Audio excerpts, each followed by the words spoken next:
下面我还有一个秘密武器，非常贵哈，美金可能上万啊，太棒了！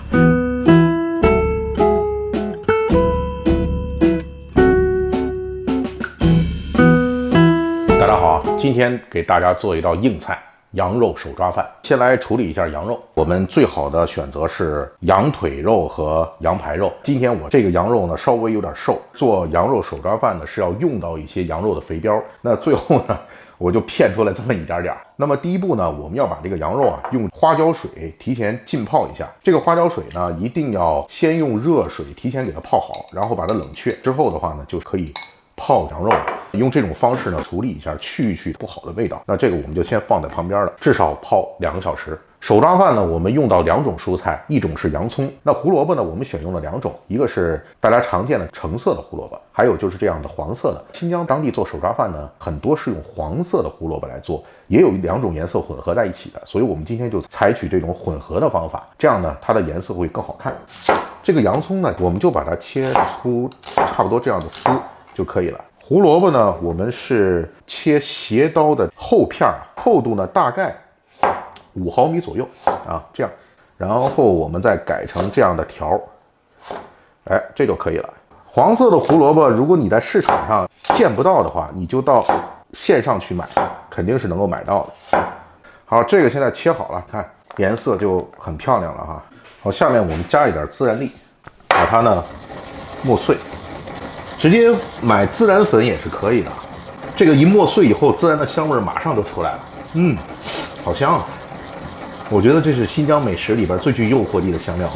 好，倒出来备用。下面我还有一个秘密武器——藏红花，一根一根的都是花里面的花蕊，非常贵哈，美金可能上万，但是我们每次都用很少一点，这些差不多就够了。藏红花呢，没有什么太特殊的香味，它主要的作用就是上色。我们用热水把它泡一下。热锅啊，手抓饭的话用的是菜籽油，新疆当地的话也是基本用菜籽油。这时候我们改小火啊，刚才呢不是剔出来一些羊肥膘吗？还是要把它煸一下。为什么一定要用羊油呢？主要是它香，大概有个50克到100克就够了。好，等到差不多炼成油渣之后呢，我们把这些油渣撇出来。这个时候就得改大火了，先放羊肉。我们这个羊肉呢，就是刚才用花椒水泡完了，它也吐出来很多的血水，现在把它已经洗干净了。场面比较火爆哈，但是还没有失控。这些肉呢一下去呢，马上锅温就下来了，我们要等温度重新的升上来。整个的煸炒过程一定要大火。这个煸炒羊肉的时间也需要长一点，要让它的水分进一步的挥发掉。差不多这样的时候，我们就可以把里放蔬菜了。先放洋葱，放胡萝卜。胡萝卜和洋葱呢都是非常亲油脂的蔬菜，特别是胡萝卜，我们要通过油煸炒才能把它的这个胡萝卜素释放出来，所以一定不要吝惜油和火候。加了蔬菜之后呢，我们就可以加盐了。有盐的话，蔬菜会加速变软。烹一点料酒、孜然粉，还有一样东西，甜椒粉，这是我自己改良的。加里面以后呢，会有一些烟熏的这种味道，而且呢，它的颜色会更好看。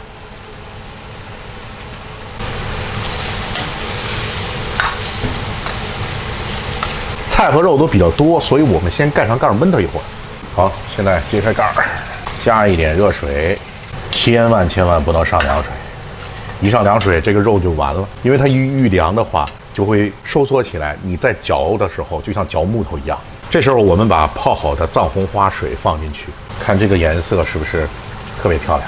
其实，在西域的有一些地方，他们做手抓饭的时候呢，洋葱煎的火候会比较大，一直把它们煎到焦黄，这就是我们经常说的烹饪当中的美拉德反应。那种情况下呢，手抓饭出来的颜色会比这个更深，有一种非常浓重的洋葱的味道。我们今天其实做的还是算比较传统的。我们刚才泡好了米啊，放米的时候大家注意也不要一下全倒进去，把它均匀的摊在肉的上面。从开始放米以后，这个锅就不能再翻动了啊！你翻动的话，这个米就跑到锅底下去了，最后的结果就是一锅的锅巴。我们这次用的米呢，我用了2种米，一种是精米，一种是鲜米。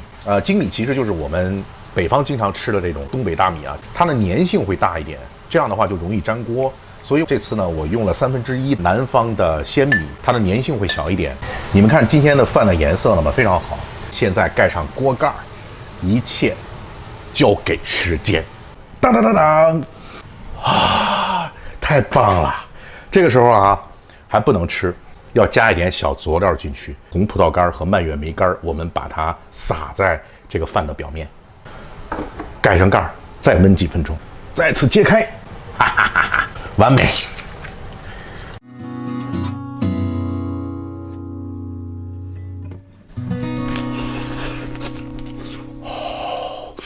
浓浓的那种羊油，还有胡萝卜，甜甜的。我觉得这里边最大的点睛之笔就是我在最后放的那个蔓越莓干和红葡萄干。本来它是果干，但是放到里面之后呢，它们就吸足了饭里面的那个汤汁儿，所以现在呢吃到嘴里面之后呢是甜甜的，扑哧扑哧的感觉。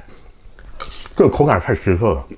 现在还能看到黄色的胡萝卜和橙色胡萝卜的这个颜色，你们看。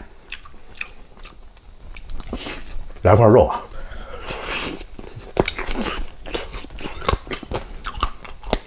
我吃了一块带脆骨的，这肉很嫩，味道已经都进去了，太香了。